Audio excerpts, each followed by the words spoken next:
Halo, assalamualaikum warahmatullahi wabarakatuh. Penyakit asam lambung, sebagian orang-orang ya, sebagian menjuluki penyakit sejuta rasa itu, karena bermacam-macam rasanya itu, bermacam-macam gejalanya. Sebelum ke resep kesembuhan saya ya, obat apa gitu yang saya minum, saya cerita dulu sedikit saja.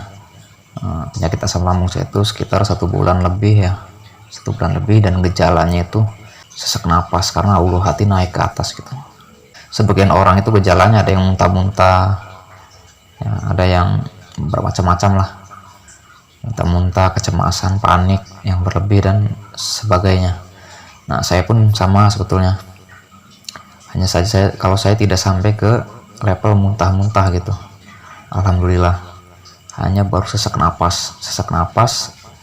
Yang kedua itu panik, kecemasan yang berlebihan, yaitu anxiety kalau istilah medisnya, atau GERD ya, kecemasan berlebih, cemas gitu. Terus ada bisikan-bisikan sesuatu yang menyeramkan gitu, seperti kematian, diri kita kayaknya udah nggak lama lagi gitu. Ada bisikan-bisik seperti itu, tapi bisikan yang ke perasaan gitu sifatnya, bukan suara, melalui suara bukan, tapi ke perasaan kita itu kayak nggak enak gitu, kayak ngerasa gitu, merasa kalau kayaknya udah nggak lama lagi nih. Nah, emang teman-teman pasti merasakan lah, apalagi teman-teman yang udah kronis gitu ya. Langkah-langkah penyembuhan saya apa saja? Yang pertama, awalnya saya ke medis dulu, kurang lebih selama 2 minggu lah. 2 minggu saya rumah sakit ya, ke dokter lah, beberapa dokter saya kunjungi gitu untuk berobat. Dan karena saya merasa kayaknya kurang lah, efeknya kurang gitu ya, saya coba beralih ke herbal, yaitu saya minum air parutan kunyit, karena ini sangat populer banget gitu buat penyakit lambung. Kunyit, yang pertama kunyit. Nah, kunyit ini diminum rutin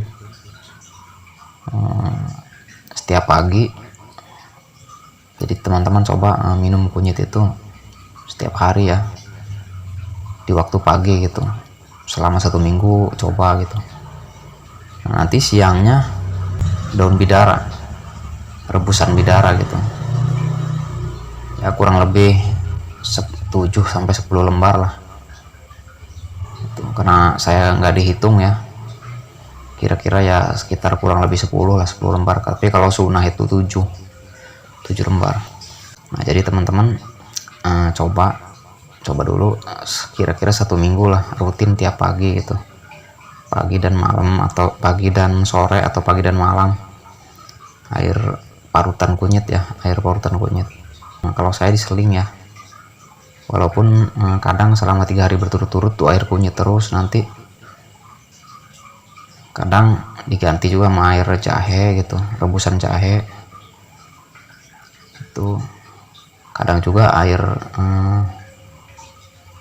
daun singkong, itu pahit banget. Nah, itu selain daun bidara, daun singkong juga. Nah, mungkin untuk air itu. Kalau untuk makanan, saya pakai Quaker Oats yang merah, itu untuk sarapan. Karena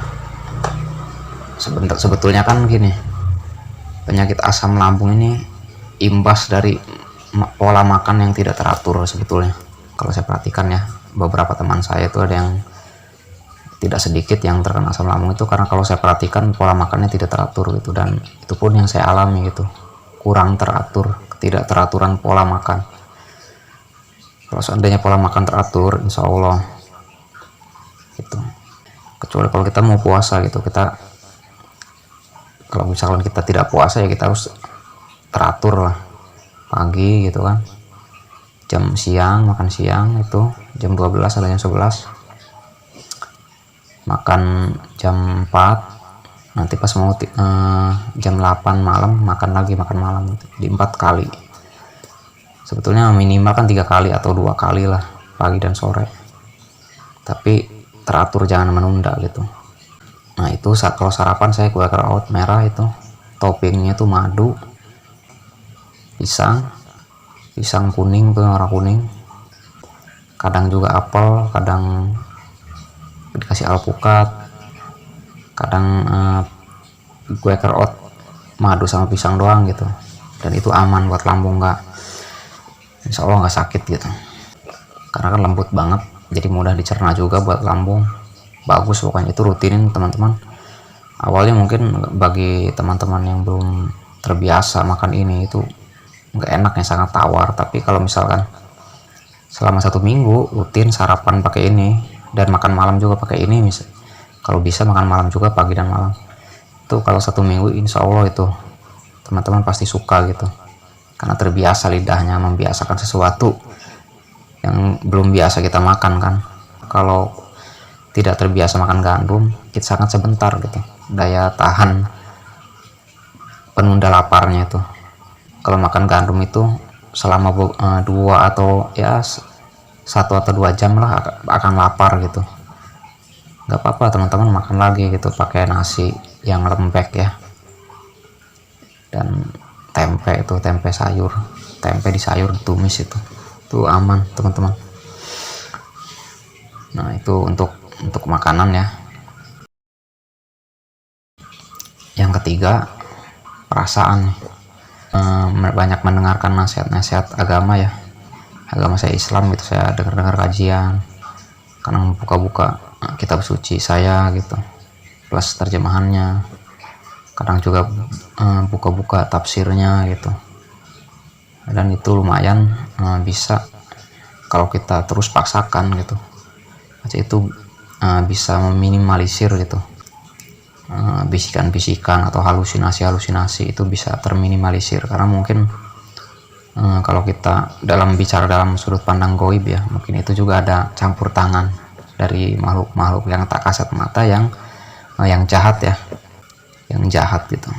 Mungkin itu kemungkinan semua bisa terjadi kan, namanya kemungkinan. Kita kan ikhtiar, dalam rangka ikhtiar. Nah itu kita banyak-banyak dengar nasihat agama kita, dengar firman-firman Tuhan lah. Kalau untuk Islam itu banyak-banyak baca Al-Quran gitu, banyak-banyak dengar kajian-kajian ustadz, apalagi sekarang kan mudah di YouTube banyak. Terus aja gitu, terus pagi buka 2 jam kajian-kajian, yang 2 jam kurang banyak, nanti menjelang siang 2 jam, jadi jangan sampai nyalor, jangan sampai bengong kitanya, karena namanya penyakit asam lambung kan, apalagi kalau gejalanya itu anxiety atau kecemasan yang berlebih, panic attack, itu kalau banyak bengong atau nggak ada temen, itu udah pikiran kemana-mana gitu, banyak pokoknya kemana-mana pikiran tuh, melanglang buana kan, negatif, hal-hal yang tidak positif lah, pemikiran tuh yang negatif-negatif gitu. Memang itu emang unik sih penyakit ini, penyakit anxiety ini, seperti menskenariokan sendiri gitu, otak kita tuh bikin skenario sendiri akan terjadi ini kepada kita, padahal kan itu belum tentu terjadi gitu, karena bagi umat Islam nih, itu kan nggak lepas dari takdir Allah gitu ya, seperti itulah. Dan alhamdulillah selama 1 bulan itu saya terus ikhtiar seperti yang tadi disebutkan resepnya, dengan sabar juga, tetap bersyukur juga, karena bersyukur kita masih diberikan semangat untuk mencari gitu obat yang cocok buat kita, masih berusaha ikhtiar untuk menyembuhkan diri kita. Itu kita harus bersyukur juga, perlu mensyukuri diri kita sendiri. Tadi sebelumnya sabar gitu kan, sabar dan syukur ini harus beriringan, insya Allah lah penyakit ini akan hilang dari teman-teman.